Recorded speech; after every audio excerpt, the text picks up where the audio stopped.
মন্ত্রীকে প্রশ্ন করছেন কি আর মন্ত্রী উত্তর দিলেন কি? আপনারা দেখেন ভিডিওটি, তাহলে বুঝতে পারবেন প্রশ্নের উত্তরটা কেমন হয়েছে।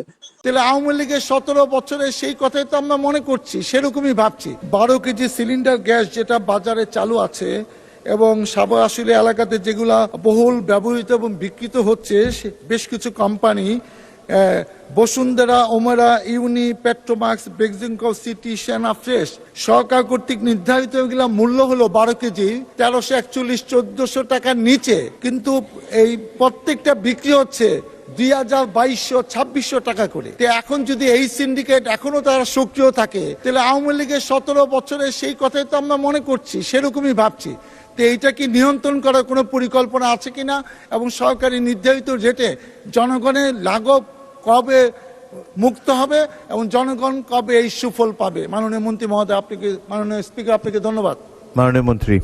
মাননীয় স্পিকার, এলপিজি সিলিন্ডারগুলো সম্পূর্ণভাবে ব্যক্তি খাতে। আমরা সরকার আসার পরে সরকার থেকে যেন আমরা এই সিলিন্ডার করতে পারি সেই জন্য পরিকল্পনা করছি। আশা করি অতি দ্রুত এই পরিকল্পনা বাস্তবায়িত হলে সরকারের পক্ষ থেকেও আপনার এই সিলিন্ডার বিক্রি করা হবে।